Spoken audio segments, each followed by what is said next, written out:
Hey guys, if you haven't heard about Anchor, it is the easiest way to make a podcast. Let me explain. It's free. There are creation tools that allow you to record and edit your podcast right from your phone or computer. And Anchor will distribute your podcast for you, so it can be heard on Spotify, Apple Podcasts, and many more. You can make money for your podcast with no minimum listenership. It's everything you need to make a podcast in one place. Download the free Anchor app or go to anchor.fm to get started. Hey everyone, I am back. Now let's get this party started. Unfortunately, this is gonna be a pretty gruesome episode. This case I'm about to tell you is disturbing to say the least. So if you are not interested in learning about and listening to this case, I can very much understand. It's pretty explicit. So, that's fine by me if you want to skip this episode. That's okay. I'll be back later on with something a little bit different that's not as gruesome as this. But if you're still wanting to listen to this, here we go. Young love. They can drive us to do pretty crazy things. Being young and in love, like stealing a car, or robbing a bank, or just, would you even murder someone who, in your mind, was trying to steal the one you love? I doubt anyone would do any of those things. But that's not to say with this couple that took the life of a sweet young woman who was trying to get her life together. I'm talking about the case of Krista Pike and Tadero Ship. And like I said, this is very gruesome, ladies and gentlemen. So if you still want to still listening, I've warned you. And I will give you a warning when I get to the actual very disturbing parts. So, here we go. Krista Pike was born on March 10th, 1976 in West Virginia. Her mother was a party girl, which is in quotation marks, who was more interested in drinking and drugging than raising her daughter. Her father wanted no part in caring for her. As a result, Krista was raised by her grandmother for most of her early life. But Krista's grandmother died when she was only 12 years old, turning her world upside down. Shortly after her grandmother passed away, Krista moved back in with her mother, who introduced her to marijuana when she was just a young teenager. Krista dropped out of high school and was subsequently arrested for shoplifting. Her shoplifting charge led to a 1-month stint in a juvenile detention, and upon her release she joined Job Corps, where she were trained to become a nurse technician. So instead of focusing on her studies, Krista preferred more to focus on boys. I know, being young and 16 and in love does have effects on when your hormones go wild and everything like that. The main boy she fell in love with was Tadero Ship. And this obsession with Tadero kicked off a chain of events that culminated in the murder of an innocent girl.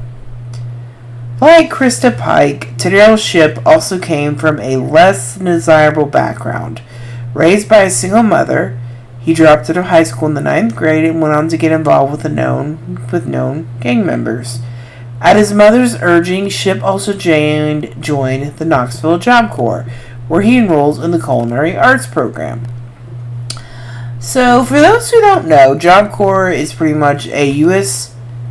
government program that helps disadvantaged youth try and turn their lives around by offering career training. And the students are going to live in dormitories and its campus environments. Unfortunately, is a hotbed of criminal activity.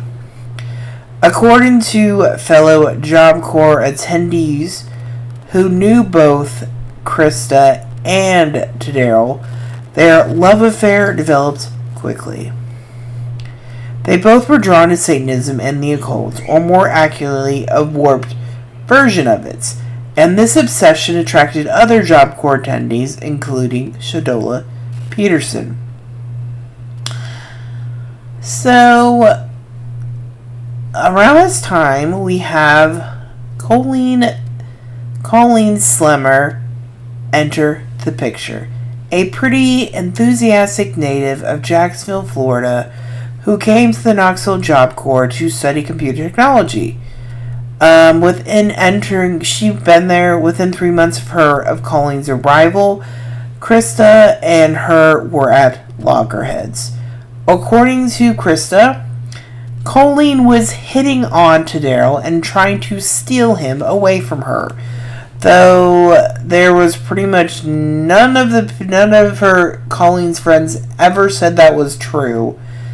And Crystal Pike convinced both Tadaro and Shadola that Colleen needed to be sacrificed in the name of Satan. Okay. So on January 11th, 1995, Krista had told her friend Kim Aiolo that she planned to kill Colleen because she just felt mean that day. Kim dismissed it as just talk, but her dismissal would soon turn to regrets. In these situations, I don't know why some people don't report this to the police or campus security or something like that. I mean, it's just weird why her roommate or told her friend Kim, like, hey, I just feel like killing someone today and I'm gonna kill Krista. But I guess that's just me. So, ladies and gentlemen, this is the very disturbing part coming up right here. So, like I said, this is your warning, and if you're still listening to it, good luck, but this is disturbing what you're about to hear. She and her friend Shadola concocted a plan to lure Colleen to an abandoned steam mill, which was part of the University of Tennessee campus. The mill is close enough to walk, but deep in the woods, secluded and away from civilization. No one was likely to come upon them or hear her screaming. So on the night of January 12th, 1995, Krista told Colleen that she wanted to smoke marijuana with her as a peace offering to get things straight between them. Colleen agreed to have a walk in the woods. Before leaving, Krista pocketed a box cutter and a small meat cleaver. Krista, Colleen, Tadaro, and Shadola signed out of their dormitory and headed to the mill, walking along a dark jogging trail. Once the forest had completely isolated them, Krista began accusing Colleen of trying to sleep with her boyfriend. The girl denied it, and Krista became outraged and kneed her in the face. She pulled out the meat cleaver and sliced Colleen's stomach. Then Tadaro jumped in and gashed her across the chest. The victim begged her to stop, but her cries fell on deaf ears. The box cutter came out, and the three others tortured Colleen for the next 30 to 40 minutes, stabbing her and slashing her hundreds of times. Eventually, the three got bored with cutting, so Krista and Tadaro held her down and carved a pentagram, the devil's mark, into her chest with the meat cleaver. And the one part that is really incredibly sad, Colleen was still alive after being stabbed 30 to 40 times and having her chest carved up with a pentagram. She was still alive at this point. Let me reiterate that. Colleen was still alive. In the end, Krista picked up a chunk of asphalt and smashed the girl's head with it, again and again. Even more degrading to the victim, if you can believe, Krista decided to pick up a piece of her skull out of the gaping hole in her forehead and put it in her jacket pockets. Yes, you heard me right. Krista fished a piece of her skull out of her head and put it in her jacket pocket. Just let that sink in, ladies and gentlemen. Degrade her even more.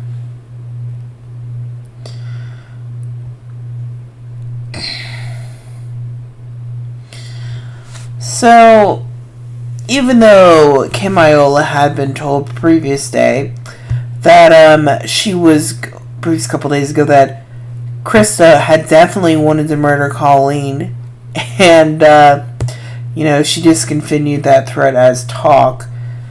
At 8 p.m. the next day, Kim saw Krista, Colleen, Shadola, and Tadero, Krista's boyfriend, walking away from the Job Corps Center. 2 hours later, she saw all of them except Colleen return. Still, she thought nothing of it. I don't understand it. This could have been prevented, and, this Kim girl could have done the right thing at this time and said, hey, I think something happened to someone. But no, she didn't do anything. So around 11 p.m., Krista went to Iola's dorm room at the Job Corps Center, confessed that she had killed Colleen. To prove it, she showed Iola something that she claimed was a piece of Colleen's skull. In horrifying detail, Krista described how she'd forced Colleen to remove her shirt and bra, beat her with a chunk of asphalt, slashed her throat, and carved a pentagram into her victim's chest and forehead. No one reported Krista's claims to anyone for whatever reason. However, at 8 a.m. on January 13th, Knoxville Police and the University of Tennessee Police Department were summoned to the greenhouses on the agricultural campus where an employee had found what he first assumed was the remains of an animal. It turned out to be the body of the unfortunate victim, Colleen. She was nude from the waist up, her head had been bludgeoned, and her throat had been cut.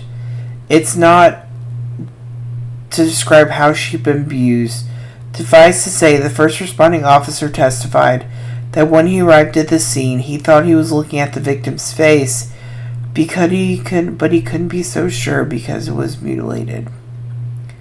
The medical examiner testified that it was on the office technique to document major sharp force or slash and stab wounds by assigning each one a letter. During the autopsy, the pathologist realized that if she labeled each damage according to policy, she would run out of letters and have to resort to labeling some of the significant wounds as AA, BB, CC, and so forth. Essentially, her wounds were too numerous to identify. The medical examiner noted numerous gaping wounds across the girl's arms, torso, and neck, and stated that the area around each wound was red in appearance, indicating that the heart had still been beating when the wound was inflicted. The Tennessee Court of Appeals wrote, she also testified that none of the aforementioned wounds would ever have rendered the victim unconscious. So essentially, these monsters wanted poor sweet Colleen to suffer because Krista felt slighted that she, Colleen, was, in her words, stealing her boyfriend even though there was no proof. The cause of death was blunt force trauma to the head.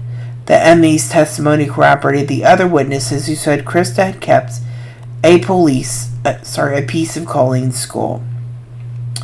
For some reason, Krista left a jacket in a counselor's office on January 13th, When the counselor returned from a long weekend and learned that she was suspected of being involved in the murder, the counselor turned over to the police. In the pocket was a piece of bone from Colleen's head.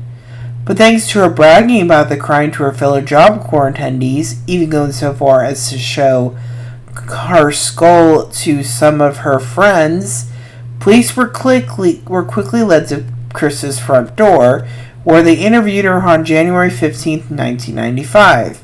Even though this murder could have been prevented, but I guess that's just me hoping people are sane in this world. When questioned, Krista waived her Miranda rights and confessed to the crime in her own words. Initially, she claimed that she just wanted Colleen to leave her the hell alone, but the brutality of the crime suggested something entirely different. For example, Krista said she increased her brutality against Colleen as she begged for her life. The more Colleen talked, the more Krista kicked her face in. And the more Colleen begged for her life, you get the idea. Her confession, when transcribed, is 46 pages long. According to Krista, she and Colleen have been having problems for some time, and they liked the same man. Krista said one time Colleen had threatened her with a box cutter. On a killing day, she said she had only planned to fight Colleen because her rival had been, in her words, quoting, running her mouth, and Krista wanted to leave her alone. She lured Colleen into the deserted UT campus with the promise of some marijuana, but Krista grabbed Colleen and slammed the girl's head into her knee when they got there. She then threw her to the ground and began the assault. At one point, as she slammed Colleen's head to the concrete, Krista pleaded, "Why are you doing this to me?" The assault took about 30 minutes and was interrupted at one point because Krista thought she heard someone coming. Within 36 hours of the crime, Krista Pike, Tadero Shipp, and Shadola Peterson were all arrested for their role in the murder of Colleen Slemmer.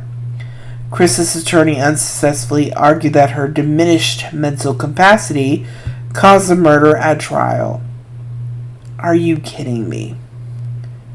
However, Dr. Eric Engum testified that while Krista had very severe borderline personality disorder, a dependency on cannabis, and depression, she suffered from no brain damage or insanity symptoms.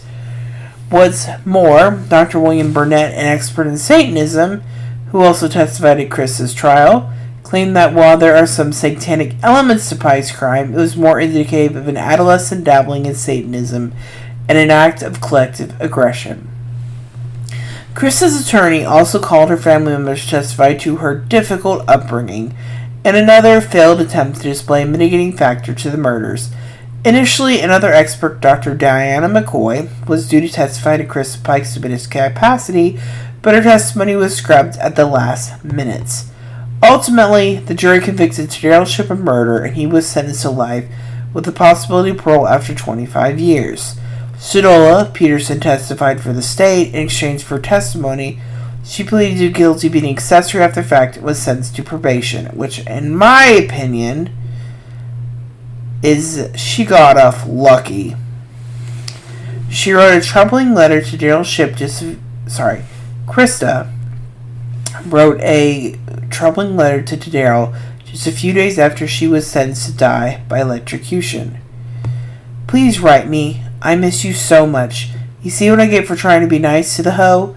I went ahead and bashed her brains out so that she died quickly instead of letting her bleed to death and suffer and they effing fry me.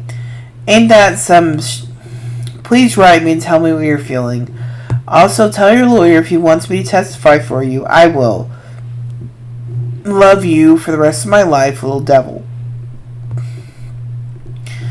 And Krista, meanwhile, was convicted of capital murder and conspiracy to commit murder after just 2.5 hours of jury deliberation. On March 30th, 1960, she was sentenced to death by electrocution for the murder charge. And then a few months later, on June 6, 1996, she was also given another additional 25 years for the conspiracy to commit murder charge. So there was a lot of speculation of what made her decide to murder Colleen. So psychiatrists examined her and found her being an extremely bright young woman. Her IQ tested at 111, which the clinicians found remarkable considering her upbringing that she was a dropout. They judged her to be sane in legal terms. They found no symptoms of brain damage, which can correlate to violence in some cases. There's no doubt that Krista killed Colleen. There's no doubt she's legally sane. If a person does something this heinous, they must be sick, and we cannot execute an ill person. But the courts keep finding that Krista isn't sick. She just didn't care. And not caring is not the same as being insane. Krista knows that killing is wrong and that she cannot assist, and she can't assist in her own defense. The two components of a legal sanity test. Since she can do these things, nothing can be done to help her because she doesn't want to be helped. In August 2004, Krista Pike was convicted of attempting first-degree murder for trying to strangle fellow inmate Patricia Jones with a shoestring. Authorities believed another inmate named Natasha Cornett, serving 3 life sentences for the satanic killing of a couple and their 6-year-old, was also involved in the attack, but they were unable to prove it. Days after the attack, Krista made a phone call to her mother and laughingly told her, "I wrapped that shoestring around her and tried to choke the life out of her. She was passing on the ground, Mama twitching, foaming at the mouth. Her eyeballs was bugged out so far, her eyelids were flipped up." And then in March 2012, Krista was involved in an escape plan involving an inmate from New Jersey. However, she wasn't ultimately charged with a crime. Donald Cahoot was sentenced to 7 years after being convicted of bribery and conspiracy to commit the escape. A corrections officer, Justin Helfand, lost his job for his role in the conspiracy. So after Krista and her attorney exhausted all of her appeals to no avail, the state of Tennessee petitioned the court to set an execution date on August 27, 2020. While an execution date for Krista has not been set as of this writing, it's hoped that Krista's accidental execution will bring about a sense of justice for Colleen and her surviving family. And that is the disturbing murder of Colleen Slemmer and the 2 animals who murdered her. And like I said, this was a dark one. But I'll be back sometime soon, and we'll hopefully have a much different episode. Thanks. Bye.